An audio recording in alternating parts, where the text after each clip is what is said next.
Hello and welcome to a new episode of the Talking Snooker podcast with Phil Haig and Nick Metcalf. Once again, talking about the game we all love. Yes, we are. Here we are.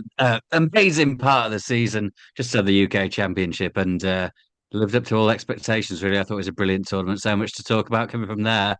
And lots more to come. Some people would say the UK Championship comes to the end of the snooker year, but loads more coming up too. So busy, busy, busy. They'd be wrong, wouldn't they? And anyone saying that isn't really allowed to listen to us.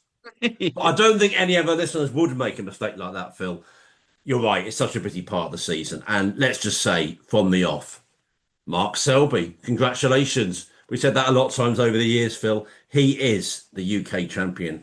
And for the third time, beating Judd Trump 10-8 in the final in York. I mean, you're right, it was a brilliant tournament. It was a brilliant conclusion. We weren't thinking that at 5-0, were we? But my goodness, what a final it became. Absolutely gripping viewing.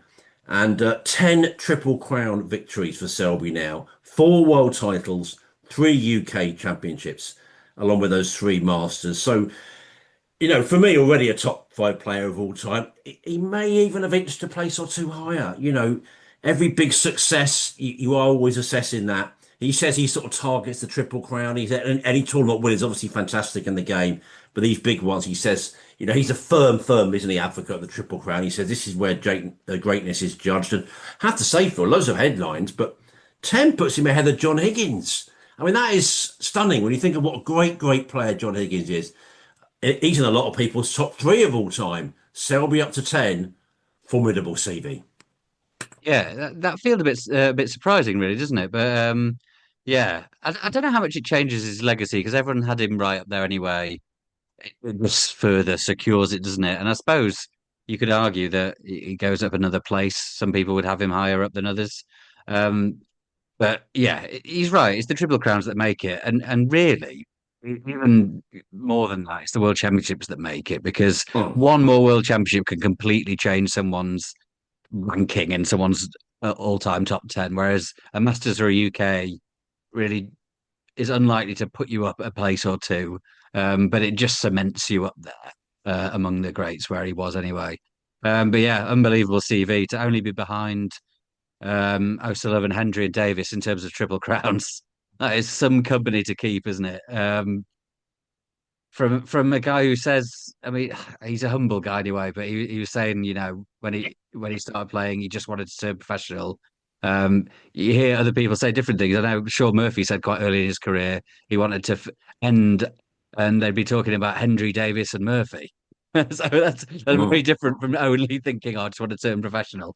So to go from that to where he is now is incredible. And what's more exciting, he's only 42, which is young in Yeah. snooker terms these days. It looked a bit like Triple Crown winning days were not over. I don't think anyone thought they were over, but certainly the way he was racking them up before, that sort of frequency was over. But if he can keep up what he's found in the last month or so, um, he's going in as one of the favourites for everything again. I mean, he sort of was anyway, but even more of a firm favourite. So plenty more years to come, plenty more chances to get even higher up those lists if he can turn in performance like he did in the semis and the final. Absolutely. You were very well summed up, Phil. And well, it was a purple patch. If you think 14 was his first world title and 21 was his fourth, so that 7-year period was kind of extraordinary. I can't remember now whether any of them what UK. Oh no, UK was one of them. That was 16. That was his last one. So that was in that period too. That was just such an incredible purple patch. It's actually his last Triple Crown was that world winning 21, which on some levels for such an unbelievable player, that's 4.5 years. That's kind of surprising. But then actually, when you actually think about it, not only has he not won them, he's actually had a lot of early exits. It's 2 World Championship first rounds in a row, which is kind of amazing, actually. Mm. Bearing in mind, when it comes round again, he'll undoubtedly be one of the front runners to win it. We won't be thinking he's out the last first round last year. Well, that's really going to affect our thinking. Not at all, I don't think. I mean, it's a slight factor in the mind, but really, we'll just be thinking he's right in the front runners again. And he's just an extraordinary snooker player. I mean, absolutely formidable. The stuff he was saying, joking about his daughter, wasn't he, Sophia, talking about the final, about how, you know, she suggested that she might find snooker boring at times. Well, he was saying, it might not always be pretty. But a lot of people do think it's always pretty, by the way. A lot of Selby fans out there do think it is. But he said, you know what? He didn't use that phrase, scrape me off the table, but that's a bit of a cliche about him. But he's like, I never leave the table without trying my hardest. That's the thing. I'm not a gambler at all. It's not one of my vices. But I think if I was, I'd probably put my money on Selby quite a lot. He'd always give you a run for your money. I'd be quite short odds, I guess, a lot of the time. But he'd always give you a run for your money, that guy. He's just absolutely, formidable the way he just, you know, has this unbelievable application. And you talk about him turning pro, and he is a humble guy. You're right, but it always makes me think of the late Willie, the late Malcolm Thorne, particularly Malcolm. I think thinking he's going to be probably a good player, but there are other players around the scene that are better. Maybe even in the Leicester scene. That's the kind of thing they were saying when Selby was very young. But well, he's just maximised everything, and he's just an absolutely brilliant player. And well, the final was a curious affair for me. I mean, it was just all sorts happened. What a day. 5-0, as I say, breaks of 77, 51, 97, 70, and 105. And actually, these thrashings, as it could have been, do happen sometimes between the. So I remember Phil Yates once saying that was the Masters final where Trump easily beat Ronnie. For him, it's no great surprise when that happens. That's kind of true, really. They're so good that one can sometimes just blitz the other, and that's fine. That didn't happen. Trump came back to 6-2. Very nearly went 5-2, wasn't it? That nearly went 5-3. I remember you described it very well on social media. Very odd frame that last of the session. Trump gave himself sort of half a chance, then played a really funny shot trying to get a snooker, lost it, got obviously really annoyed. That set the tone again. 6-2 Selby. Went 7-2, but then Trump got back to 7-5 for the interval, helped by breaks of 62 and 105. Must talk about that free ball moment in a while. Selby in 91 to go 8-5. Trump a 1-2-5 for an 8-6, then 8-7. Now it was pure drama. Selby kept missing funny ones, didn't he, Phil? Blacks off the spot. He held himself together 9-7 with a break of 77. Then he looked like he was in the next, maybe for victory. Missed that dolly red. That was amazing. I mean, plenty of people, including Hendry, saying, wondered if he could recover from that. But I must admit, I genuinely did think, well, we have spent the last 2 decades pretty much saying that he's one of the best, if not the best, at getting over things. So that's what he did. I tell you what, put a still image up of that match winning, of the table before his match winning 69. That wasn't meat and drink. He just kept going, got the job done. And yeah, I mean, difficult job for all of us to sum up the final. It was just so, fluctuating, classic sort of snooker drama. And I'll tell you about the viewing figures later. No doubt they're very good. Couldn't switch it off. No, it was brilliant. Yeah. Yeah, it was sort of a game of two halves in a way for Selby because he was just immaculate in that first session. He was handed opportunities once, twice by Trump to dish up, but he did dish up in style. He didn't really miss. He didn't feel like he missed in those first 5 frames. And then he did tail off a bit in the second session. Judd said he felt that he hadn't played great and Mark had just let him in, but Judd was talking himself down a bit. I mean, at one point he scored 2 centuries in 3 frames, so he was playing all right. And actually, I thought even in that afternoon session, Judd did well to win those 2 frames, the first 2 frames, because there Yeah. was such an onslaught from Selby, and he would have been really annoyed when he lost that frame where he made 60 odd and still went 4-0 down. So then he made Yeah. back-to-back 70s. So yeah, it was just great entertainment. That first session was just relentlessly good snooker. The second got edgy, and there were mistakes when you want mistakes to be as a neutral viewer, really, but still brilliant. Yeah, I thought the break he made to win it was just unbelievable. It was so Mm. tricky.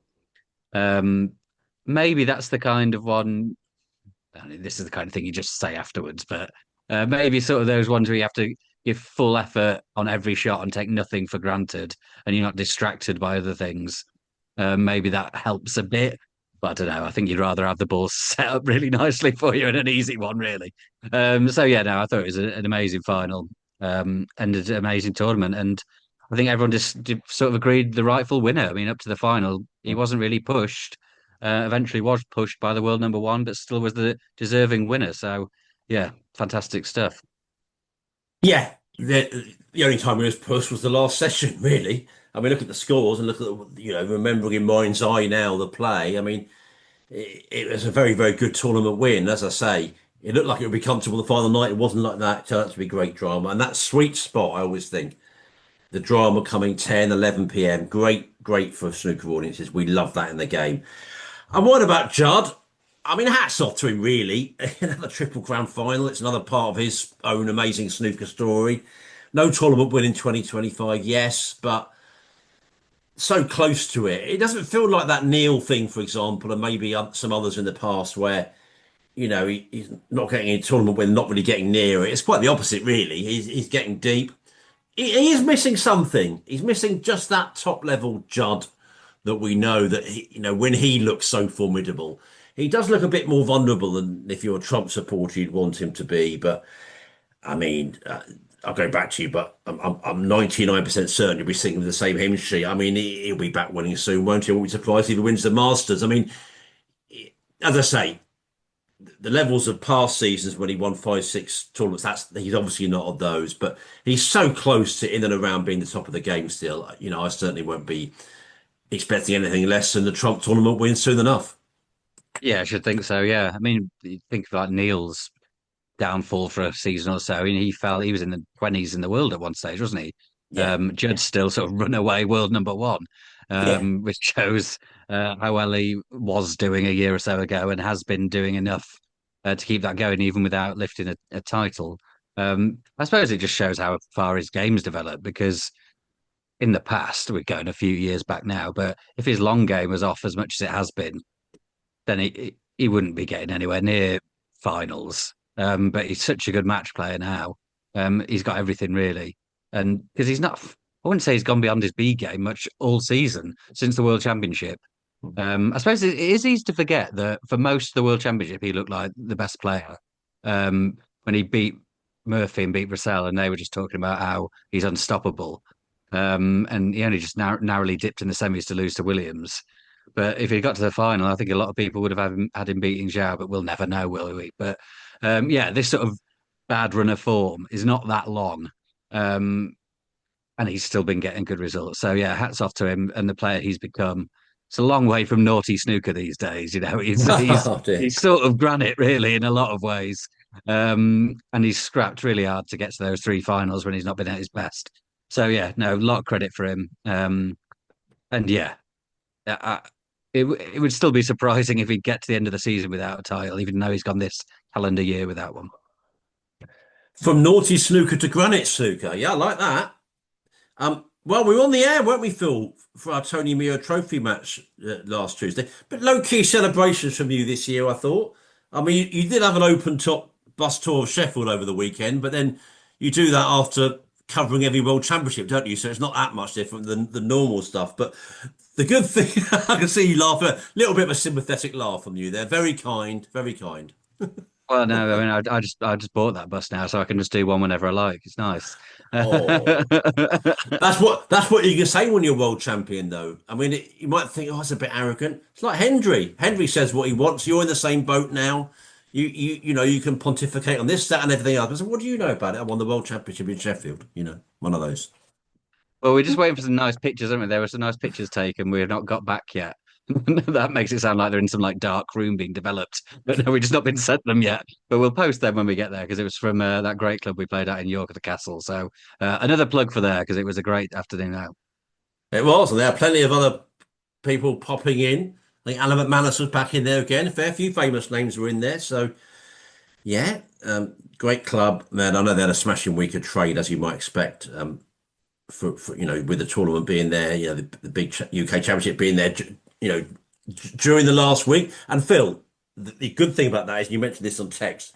When we do those nice midweek ones, it means we're not quite as snowed under, are we? And we were end of the first round stage, if you want to call it that, in York, last 32, on the air when Mark Selby was well ahead against Lee Payfan. He won 6-2. Big story that afternoon. Ronnie O'Sullivan knocked out, beaten 6-4 by Xiao Yulong. And in the evening, Elliot Slessor beat Kyren Wilson 6-4 and Barry Hawkins beat David Lilly 6-4. So loads going on that day. I mean, Sod's Law, the day we do the Tony Mayo Trophy, was pretty much the biggest news day, maybe of the whole, well, not the whole tournament, but of the whole tournament to that part for sure. Ronnie out, obviously, loads of talk with him there on his birthday. I've got some Ronnie birthday connected work, tell you about a bit later. But yeah, we all had a bit of a go, didn't we? Trying to get as much out of him as we could, which didn't get that much out of him. In fact, he wasn't in a particularly talkative mood. But I suppose my feeling on Ronnie is ultimately he's still obviously he's great, good enough to win any tournament. He's the greatest ever, but maybe a bit harder as he gets older when he's not quite as match sharp. He was in that match, could have won it, just lost out in a close one really. But Kyren Wilson, I mean, he's in not a good place. I mean, partly connected with this business about the queue and probably not being satisfied with it, frankly, and not in the right place mentally. It would seem so out of sorts. I mean, look, just watching him, as I did on the screen that night, he looks kind of troubled, really. He made a couple of really good throws to get back in here. I thought he's still got that, obviously. He can turn that on, but he just doesn't seem like the Kyle we know at all, which is a shame. Again, he's one that will be back. It's not hard to make predictions when they're good, top players like that. He'll be back, but soon enough. But soon can mean a lot of things. It may take him a bit. He's obviously not in a good place, but let's hope he gets back. He's a great guy to have around playing his very, very best.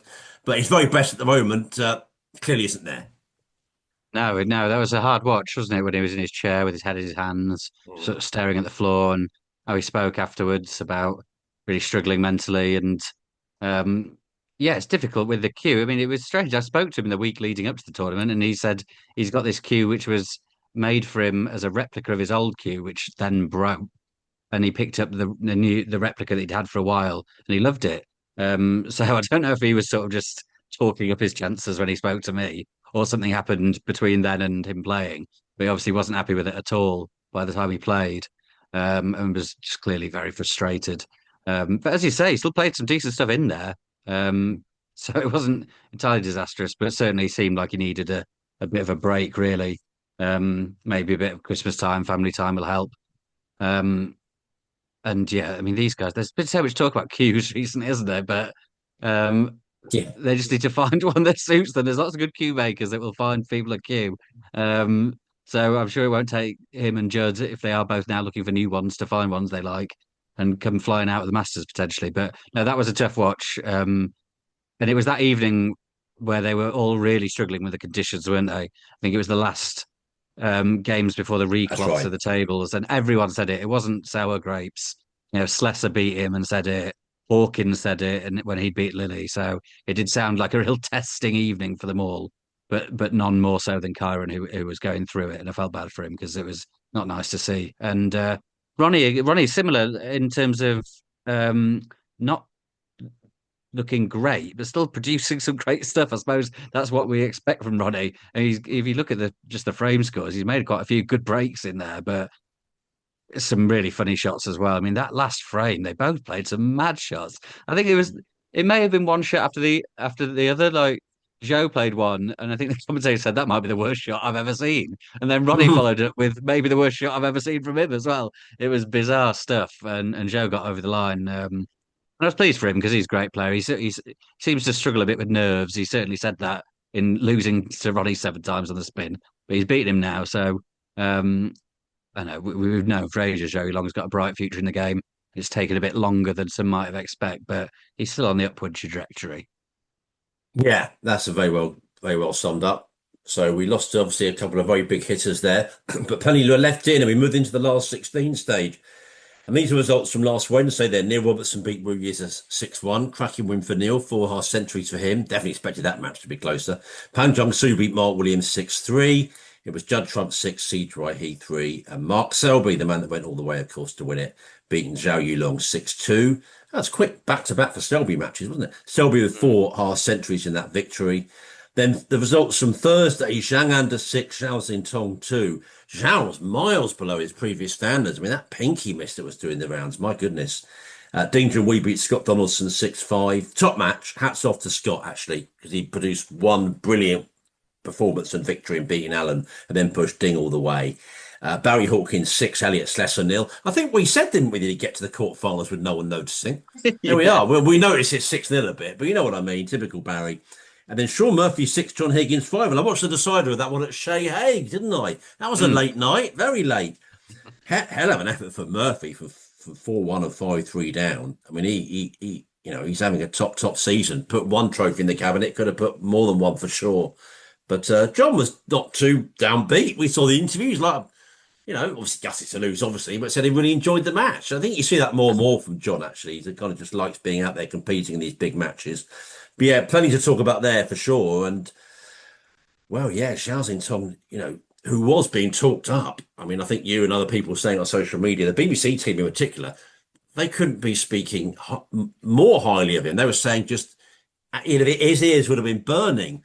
But, well, they were saying different things, weren't they? Certainly Hendry was on that Thursday. It's a bit of a sort of dampening of that bromance, Phil. It was, yeah. I mean, Hendry, I mean, understandably, I mean, we know how good he is on his day, but Hendry's been really talking him up. And then he sounded very disappointed with him during that game. It wasn't so much, I mean, he did play bad, but it was the lack of focus he was complaining. He was saying he's just looking around the arena. Hendry hated the fact he was sort of tapping his leg for good shots from Zhang. That was real red Oh, rag to yeah. bull stuff for Stephen Hendry. But Zhang, I mean, yeah, there were some terrible shots in there. He missed a few. Um, Blacks off the spot. And then that pink at the end was unbelievable. I mean, John Parrott Oh, on commentary just went, "What was that?" miles. It Yeah. was abysmal. And he looked good in that first round. It was very strange. It wasn't dissimilar to Wu Yu's performance, really, who also looked all right in the first round, and then he was really bad against Robertson as well. That was a damp squib. So yeah, I mean, it happened a few times actually. Players within a tournament being quite inconsistent. Really good game, then off. So it happens, but yeah, I mean, there were a couple of those shots from Zhao which were just bizarre. But yeah, Ding Donaldson was probably the match of the day there. Or well, actually, you got Murphy Higgins, but Ding Donaldson was great. Great, amazing clearance from Ding to win it in the decider. He was looking superb. He's another one that was sort of in and out in the same tournament. But otherwise, yeah, they were fairly routine other than those two deciders. But shout out for the Hawkins though, 6-0, and it was a proper 6-0. I think he finished with 96% pot success. So, Hawkins does get sort of this. Everyone knows how he's very, very good, but he doesn't grab the headlines. We know that, but that kind of performance sometimes it's just like he's elite. He's been in this top 16 company for ages, and that's the kind of performance he can turn in. It was superb. So yeah, that was probably the standout performance, but not the standout game. Obviously at 6-0, those two deciders were good. Yeah, for sure they were. And well, we were getting very deep then, of course, very much into the business end. Quarterfinals then on Friday. It was a meeting of two heavyweights, but it was pretty comfortable win for Judd Trump, beat Ding Junhui 6-2. Neil Robertson saw off Pang Jung-soo 6-4. It was Sean Murphy 6, Zhang Anda 3, and Mark Selby 6, Barry Hawkins 2. I know we were speaking, weren't we, when we were together on Thursday night, saying, well, in a way, we don't have favourites, of course, not allowed them. But if those four big hitters win, then we've got hell of a semis. But as you were saying, it doesn't always happen like that. But this occasion it did. We were set up with those mouth-watering semis. We really were. Saw you ask a question of whether all four were in the top 10 of all time. There's a strong case of saying they are. Judd Trump beat Neil Robertson 6-3. I saw mainly that when Trump just seemed to put his foot on the accelerator from about halfway in the match. It was 3-2 down actually, but really played well after that. Breaks of 72, 53, 68, and 53. And then Mark Selby against Sean Murphy, another obviously heavyweight clash. 2 centuries, 3 half centuries from Selby, and a 6-3 win. And we had that final, Mark Selby 10, Judd Trump 8. I know we'll have pockets talk a little bit later. And although sometimes you think, sometimes things seem so obvious, I think it is fair to say that sort of the cream rose to the top a little bit with those conditions. I think it's a fair case to make. Having said that, and I've heard other very, very good judges over the years say this, the UK as a tournament, we've had the odd maverick one, clearly, but maybe it's even more the sort of big hitters than the World Championship's been over the years and the decades. You get very, very strong UK champions generally. So in a sense, it's continued the pattern we often see at this tournament, but no, really good, standard of amazing players towards the end. Tough conditions at times, as everyone was saying, but as I say, it was those heavyweights in the semis and just ended up being a top final. And just, Selby, listen, when you win the UK Championship, it gets anyone, you do it, but it must give him an extra satisfaction, to think I won the tournament when I know all those big players got deep, and I've beaten all my sort of peers, all my biggest rivals. he must feel on top of the world. Oh, definitely, yeah. Yeah, like you say, you take it against anyone. But to win back-to-back tournaments that he's played in against the world number one, it Oh, and puts 10 frames in a row. Got to say that. I yeah, should yeah, of say course. that. He won the last five of the champion. I meant to say that. I didn't have it written down. Last five of the champions, first five of the final. Imagine winning 10 frames in a row against Judd Trump. That's Yeah, ridiculous. amazing. Yeah, no, superb. So yeah, he'll be flying, obviously. I thought he was superb against Murphy. That was such a great game in the semis. Murphy played well, didn't do loads wrong, but Selby was spectacular. Yeah, the court going back to the quarterfinals, they were a little bit of a damp squib. They were a bit one-sided. Apart from that, I think Pang won that frame when he needed three snookers off Robertson. I think he was 5-1 down, and then when he did that, it looked like it could be a bit of a mad comeback. So that was the only one that really stood out. But yeah, the two semi-finals were good. Selby Murphy was great, and yeah, as you say, deserved winner who will be flying now. Um, you know, because it's on the BBC. I always forget, and then it's reminded me they because it's on the BBC and their next one's the Masters. They talk about the Masters so much, don't they? I think that's why I made that point at the start about how there's more snooker in 2025 actually. But when you're watching the BBC, you are sort of hammered home that it's the Masters coming up. Which is fine. Yeah, yeah, I can understand why they do that. But there'll be lots to talk about. Selby going his favourite as one of the favourites, if not the favourite, the Masters. And if he plays like that, it makes sense. But cool, I've not looked at the stats. I don't know how many people win the UK and the Masters back to back. I imagine it's very, very rare. But if he keeps it this form, no one's going to want to play him. Put it that way. Ronnie did it recently, didn't he? Where both Well, he finals did, were yeah, yeah. where both finals were 7-7, and he sprinted for the line in both. Um, Phil, I think we should have a name check in a moment, but let's go back. Because back in my notes here, of course, the free ball incident in the final. Mm. Now, I really want us to talk about that. I think it was 7-3, wasn't it, at the time?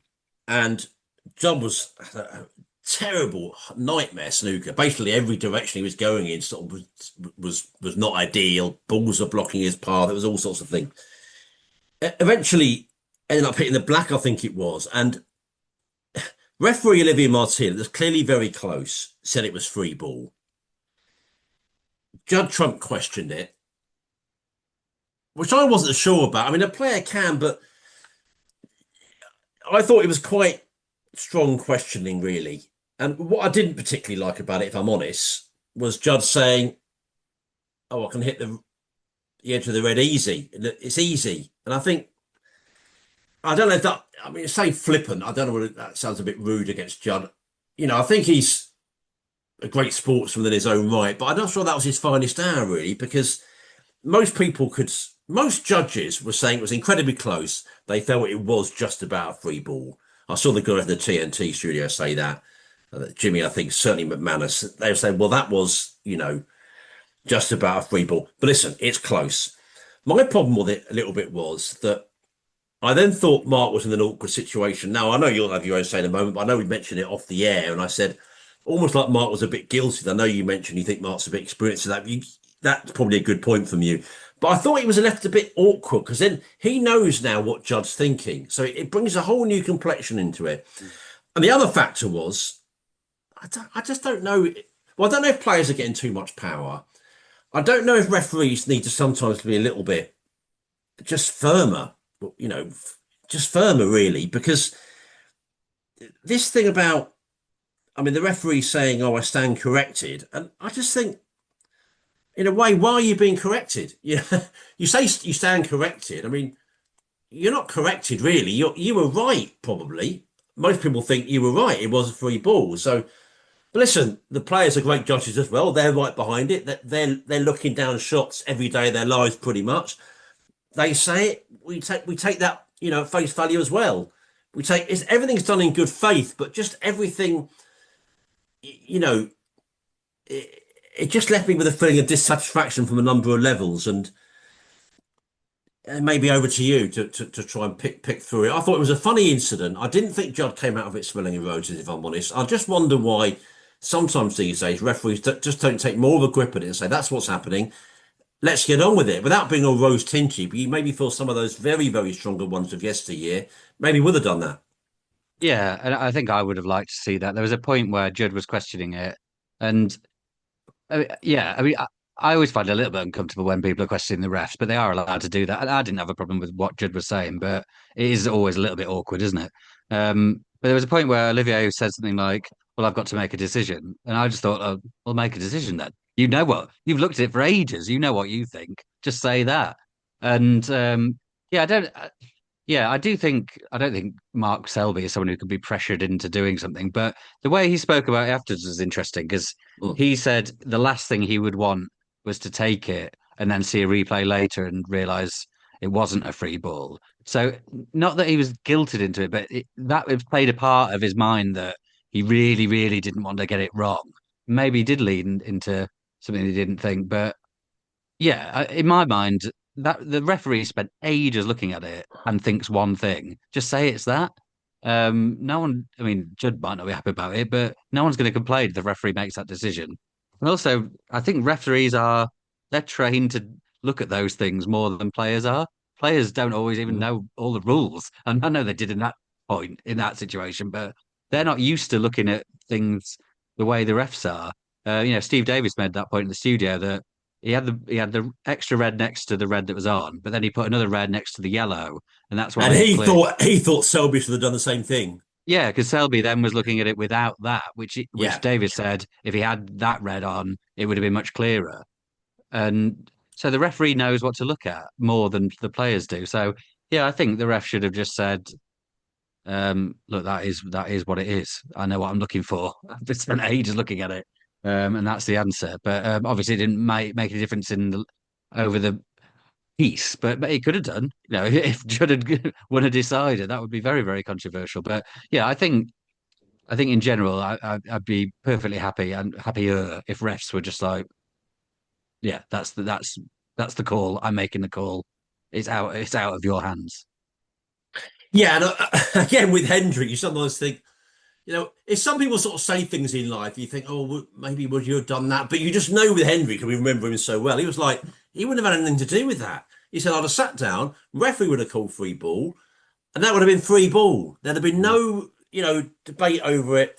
And I don't know if there just seems to be such a culture now of players getting involved in stuff. I don't want to go more, say a lot more than yes, less than they used to, because sometimes mind plays tricks. And, a lot of us are so old now, we've seen so many different things in the game, you can forget stuff. But it just seems like that is kind of a thing that's going on a lot at the moment. So much debate between the players. It's almost like I'm not saying they were exactly in this case, but they're almost half acting at times as if they're sort of two extra referees. They're almost up there with the people that decide. I know the referee makes the ultimate call, but it's almost like they feel like they have a bit more jurisdiction than they actually do. They're actually players. And Well, yeah, I the don't want referee to did put, make the ultimate call in a way here, did he? Because he had never, I don't think at any point thought, "Oh, I've got that wrong." He was just outvoted almost. yeah, yeah, that's right. Sound corrected as well. I just thought there's something funny about the whole thing. But listen, we've had our say. You can have yours. Talkingsnooker@yahoo.com or tweet us at Talking Snooker. I But would definitely say I don't think Judd was like pulling strokes or anything. He would have thought what he said, obviously. yeah, that's fair to say. But it, I would question his use of the word easily, though. Whether that's just a turn of phrase. I mean, maybe that's just something you say, but to Yeah. try and emphasise the point. But I heard a few people say, I think Neil Foles may have been one of them. Well, that's the very last thing it was.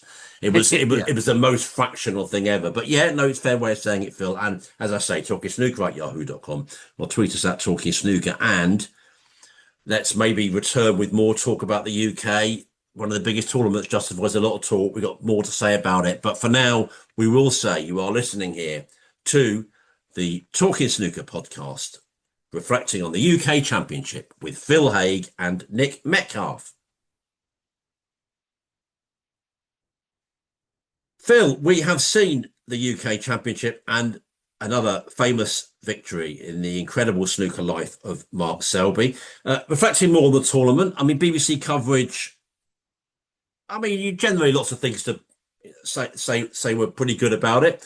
We had quite a few never. Well, yeah, three or four I can think of never seen this player before lines, and some ones are pretty established players if we're honest.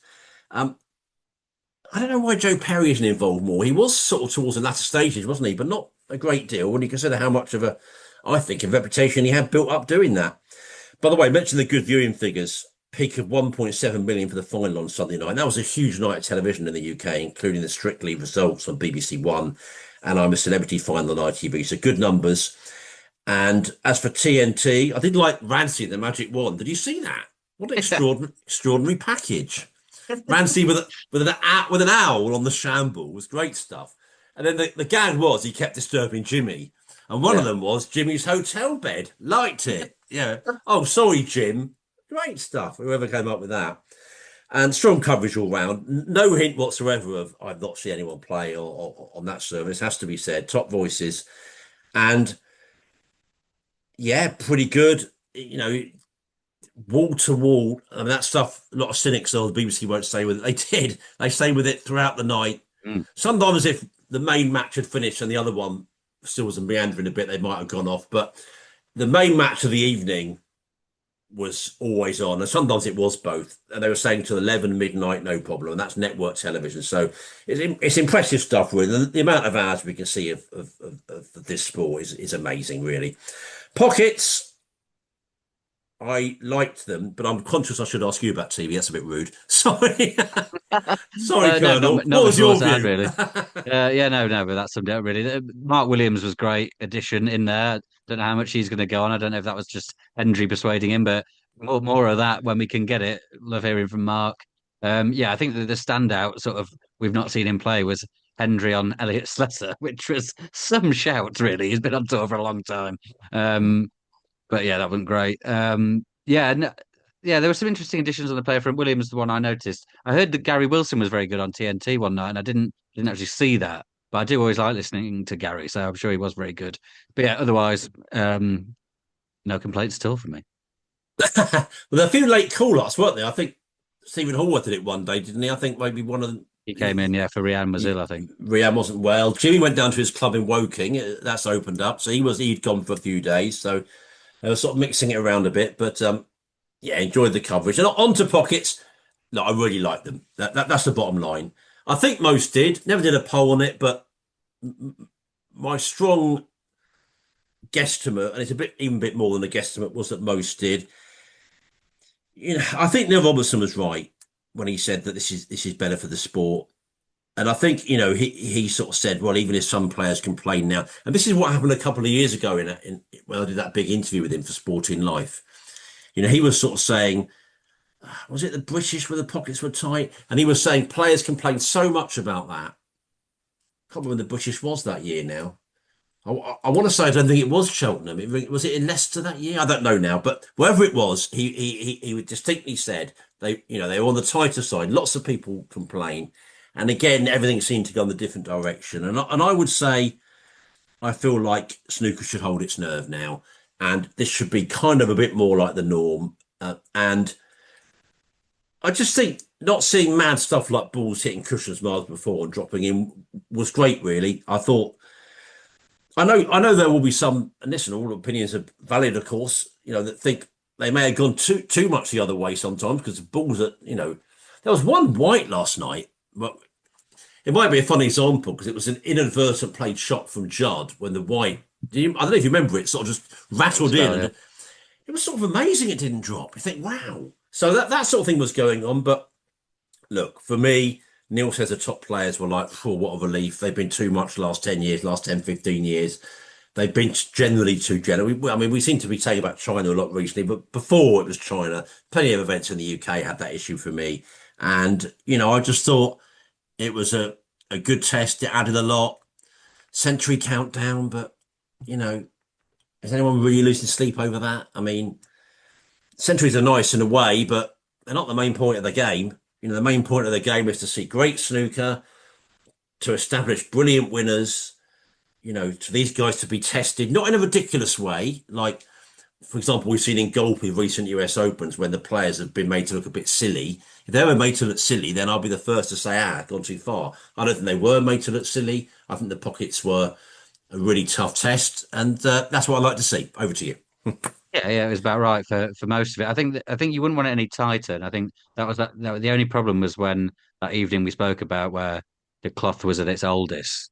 And look, I'm not an expert on this, but this is what everyone said it was there. When the cloth wears a bit, when it had quite a lot of games on it, they get even tighter. And everyone was struggling that night, and I think that probably was a bit too far.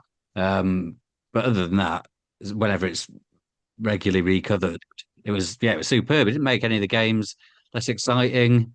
You still got a lot of big breaks, maybe less centuries, but you still got plenty of match frame winning breaks. So yeah, no, all good. And yeah, I mean, I don't mind them varying a little bit. So if you could just get if they're just playing a little bit easier in some without being silly, they don't all have to be completely identical. They've got to be within that remit, haven't they? Templated, which they always say they have been, even though they have varied a lot. But yeah, something like this is much more what you want than, the way Judd's described it is if you just make a mistake and leave someone in, there's a chance they might not clear up, which is what it should be, isn't it? Those snooker shouldn't be so easy. But yeah, Neil's comments were really interesting. He suggested like there's players who maybe haven't been around so long who have only played in recent years when the pockets have played more generously and they need to get used to playing under harder conditions.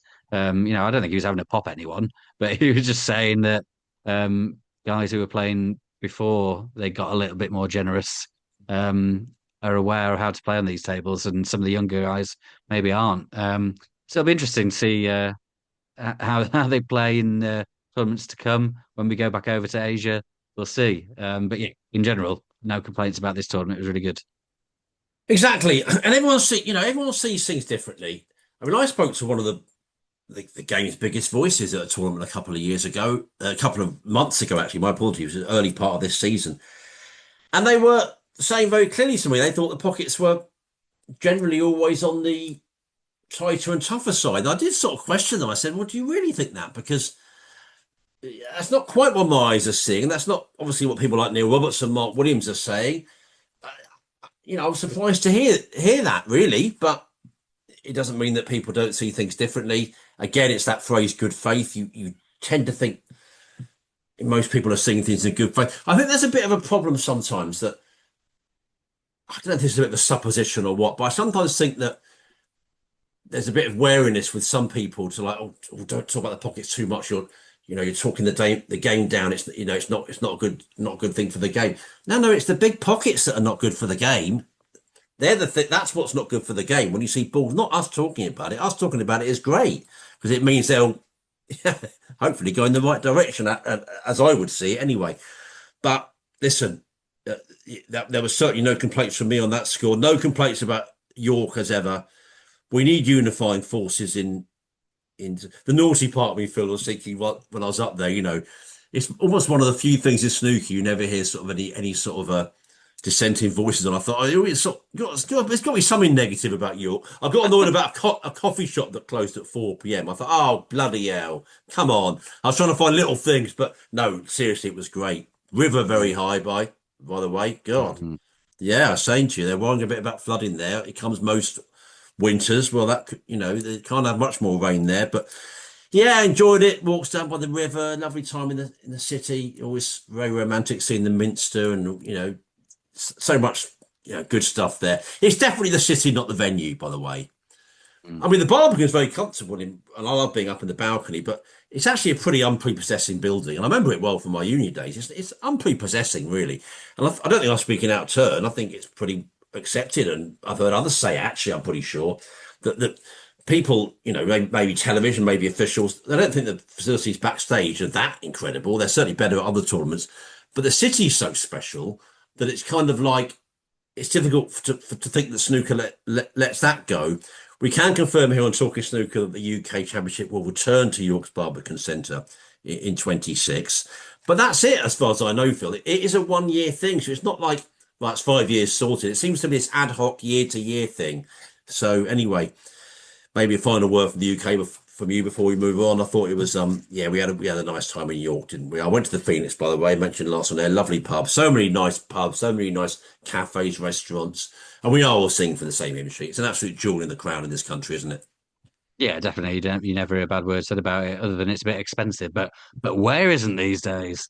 Yeah, no, superb. Yeah, the only thing last I've got on my notes in the UK was feels like an awful long time ago that Liam Pullen and Chang Bing Yu made those 147s in qualifying, but they scoop a nice 7.5 grand each to share the Oh, high break prize, which, when you're scrapping around near the bottom of the rankings, or the lower end of the rankings, or like Liam is especially, that's not a bad chunk of change before Christmas. So well done to those guys. great use of chunk of change there. That's a phrase that we should hear a bit more of in life. Phil, the Masters draw. Talk about the BBC being a little bit obsessed by it. That's their, as is their wont. Certainly as they come towards the end of the tournament, that's the next time we'll see BBC snooker, of course. Much more before that. But yeah, next Triple Crown event in January. This is the schedule then. I think that's the best thing to give you. Sunday, January the 11th, 1 p.m. Sean Murphy against Wu Yiza. 7 p.m. that day, Mark Selby, Zhao Gudong. Monday, January the 12th, 1 p.m. Mark Williams against Mark Allen. 7 p.m. Zhao Tong against Gary Wilson. Tuesday, January the 13th, 1 p.m. Kyren Wilson against Siege He. 7 p.m. John Higgins against Barry Hawkins. Wednesday, January the 14th, 1 p.m. Judd Trump against Ding Junhui. 7 p.m.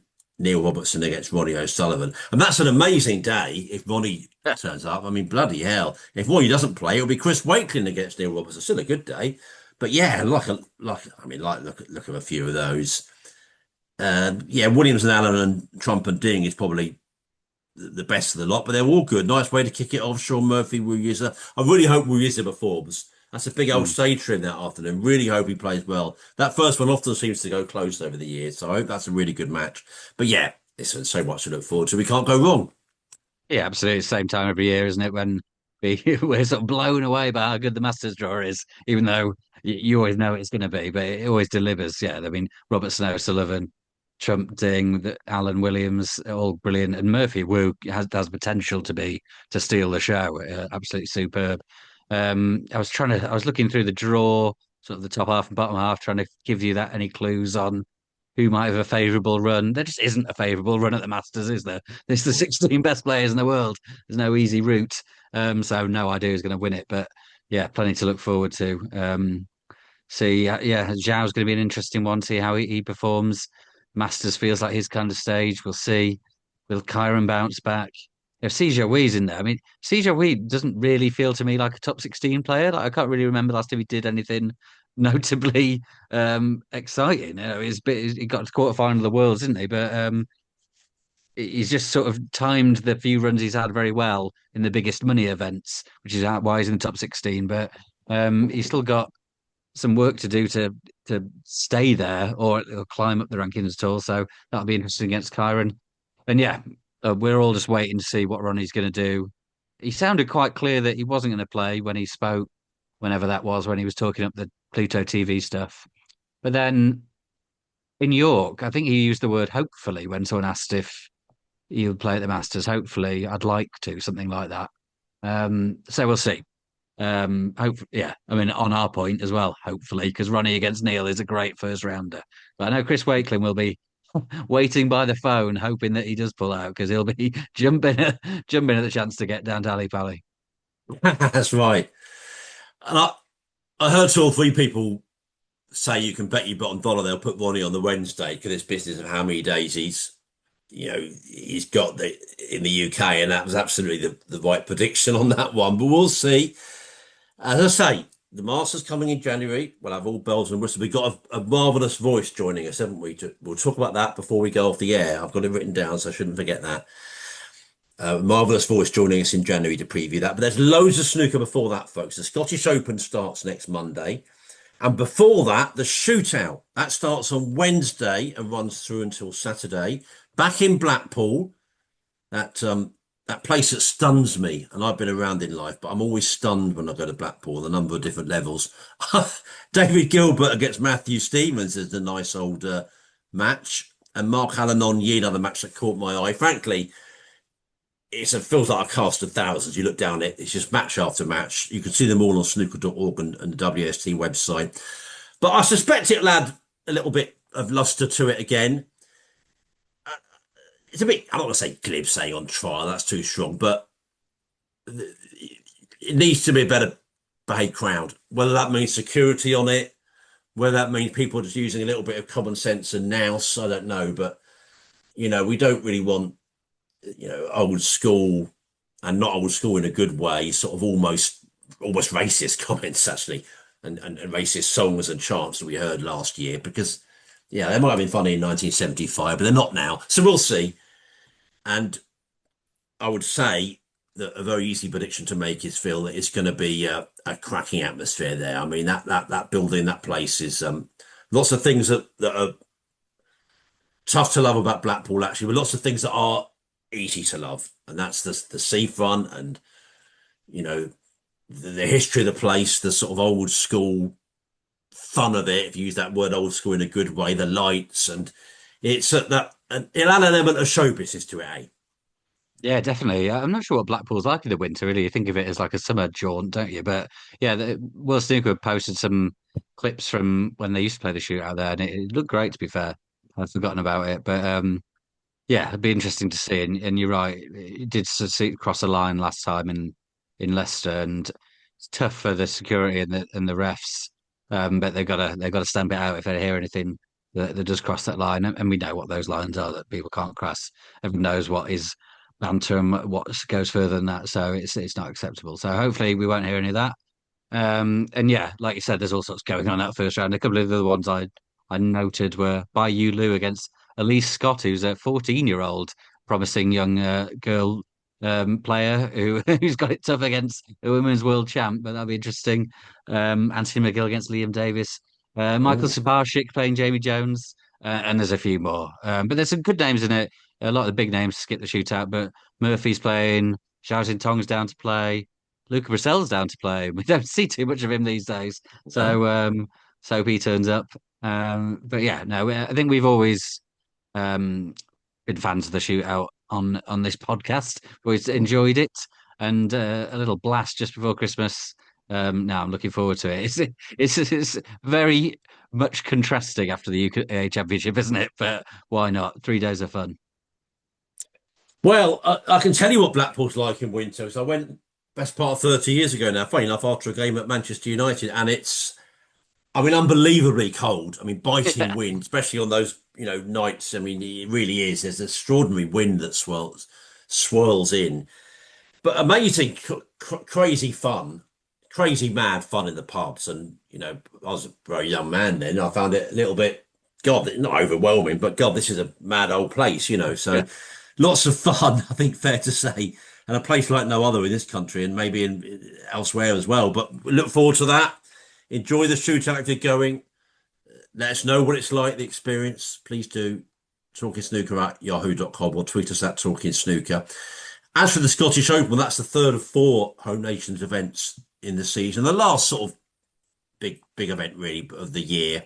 And I noticed down a couple from there. Lepe Fan, the defending champions, playing Amir Sarkoch. And we got Mark Selby, the new UK champion, opening up against Robbie McGuigan. But we'll talk about that tournament more when we're next on the air here on Talking Snooker. You can see the list of matches for that event as well on snooker.org and the WST website. Women's Irish Open, Phil, was won by Yu Lu. She won the very first staging of the event in Carlow, beating Mink Nutcherat 4-2 in the final. Run through some results for you. Quarterfinals, Mink Nutcherat 3, Paula Judge 0, Onyi 3, Narucha Fuemful 0. Hell of a game, by the way, by Yu Lu, So Man Yan. Bai was 59-0 down in the decider and won it with a clearance of 71. So while she wins a lot of the tournament, she does get these scares along the way, and that was clearly one there. Anupana Ramachandran 3, Tessa Davidson 2. The semis, Bai Yu Lu 4, Anupana Ramachandran 1. Breaks of 96 and 119 from Bai, and then Mink Nutcherat 4 on Yi 3, very close one there. And then Bai, as I say, won the title by beating Mink at 4-2. And we're getting used to this. I mean, she's going to have to, goodness knows what sort of trophy cabinet she's going to have to need in the next 10 years or so, because she is just racking them up. Just an absolutely formidable player. And as many people say, and people I've been introduced to her all the time, watching matches, say, absolute joy to watch. And just what clearly going to be one of the best female players we've ever seen in the game. Yeah, I mean, could argue already. She hasn't racked up the titles that the people have at her age, her young age, but looking like she's going to. I mean, she must have to pay an awful lot for extra luggage on flights home from places because it's always with a trophy. Yeah, it's the score. It's the scoring, isn't it? We've said this You're the similar, whole aren't time. you? You're similar when you go places now. You're getting quite a few trophies in your cabinet. The World Yeah, yeah. Championship trophy, the Mio. I just take an empty suitcase. Carry on. But Nonsense. yeah, no, she's great, she. And yeah, shootout is going to be a great chance to see her. She won a game last year, didn't she? I think, or was that year before? I can't remember now, but she's won there before. Um, and that's the kind of place she could, you know, get on a little roll perhaps. And it's just a great chance for people to see her because we can't watch all these women's tour events or um, sometimes you can on YouTube, but on a TV audience, great chance to watch her in action because yeah, what a player. And I noticed actually talking about the Media World Championship that she'd played Diana Schuler, who I played in that in her group stage. She knocked in a century against Diana. Just thought, playing me in Sheffield was not much preparation for playing by you, Lou. That is a step up in class. Brilliant. Oh, I don't know what they mean when they say the snooker world's quite small at times. No, that's not true. Definitely not true. That's brilliant. Thailand's Nurutcha Fuenful won the under 21 title, Phil. Now, this is a hard question for you. Put your thinking cap on, mate. Guess who won the seniors title? Go on. Let's have a I go. actually haven't looked, to be fair. This is poor that I haven't looked. But it must be Tessa Davidson. It is friend of the podcast, Tessa Davidson. Talk about trophy cabinets. My God, one of snooker's most prolific winners. I think I may have seen 18th success on the seniors. Don't quote me on that, but that sounds about right. She quite extraordinary winner. Another title for her. Congratulations to Bai Lu mainly for winning the big one, but also to Narucha Fuenful and to Tessa Davidson and to Jamie Clark. Phil, well done to him. He won the fifth event of the Q Tour Europe season. He beat Stuart Carrington 4-2. That's back-to-back event victories for him. He was also a victor in Leeds last month and now tops the Q Tour rankings. And we maybe also have a word, Phil, back to the world of television about the Channel 5 team, which we know about now. Katie Shanahan will present the coverage. The team will also include Stephen Hendry, Alan McManus, Stephen Hallworth, David Hendon, and Abigail Davis. I don't think there are many surprises there. I think let's just say heard quite a few clues just from being at the British Open in Cheltenham for a couple of days. So top voices, the events on free-to-air television, and we look forward to watching the first of them coming in February. Yeah, definitely. Yeah, yeah. I suppose Katie Shanahan's the only new name for us there. I don't think she's done any snooker before, but I've seen her on the football and maybe some other stuff as well. Very good. So yeah, I'm sure she'll do a great job. And yeah, we know all the other names there. I suppose that when I posted that news and the big the big furore was no Neil Foulds because it's such a popular voice and face on the TV. So I don't know how much is completely set in stone forever, or people might pop in or not. Don't know. But we hope to hear more from Neil. He's one of my favourite broadcasters. But yeah, otherwise, great lineup. Can't argue with that. And yeah, shout out just going back to what you're talking about before, Jamie Clark. What a few weeks he's had, winning that previous Q Tour on the 1st of November. Then he won 3 games of UK qualifying and then win the next Q Tour. Superb. He did look like a funny name to have dropped off tour. We know he's very good. So, yeah, but it takes some doing just to keep ploughing through the amateur circuit like he is doing. It's impressive. So, I'm sure we'll be seeing back on the professional circuit soon enough. Well, I actually written it down for a little bit later, but why not say it now? You mentioned about Neil Foulds being one of our and your favourite broadcasters, but certainly our would be the case. I don't even think just a big voice in snooker. I would say a big voice across sport, really. Well, we're delighted to say that Neil Foulds will join us, Phil, on this podcast. A second guest spot for Neil. We haven't had too many doubles, have we? But Oh, we can't wait. Neil will join us in the new year ahead of the Masters. He'll preview that great event with us. One of the great voices to do that. So Neil Foulds will be once more on the Talking Snooker podcast. And as you say, Phil, one of our favourite broadcasters, always so much wisdom about the game. And that word, gravitas, brings an immense amount of gravitas to any sort of broadcast he's involved with. So he'll be on with us. And we really look forward to that. And I think maybe it's any other business time. We haven't done too badly for time. It's had about an hour. I think we're just about coming up to that now. And just a bit of plugging from me. My Sporting Life column on Ronnie O'Sullivan is on the site now, reflecting on the life and times of the 7 times world champion as he turns 50. Happy birthday, Ronnie, we should say. And I've already had some really nice words about it. But if you haven't seen it, it's there to read now. I spoke to some guy called Phil Haig on Radio Snooker. He came up with some good wisdom on Ronnie O'Sullivan. And that's a nice listen for you. And also to Hazel Irvine. I spoke to Hazel about Ronnie as well. Ronnie was a big topic, really, over the last few days, of course, with that landmark birthday.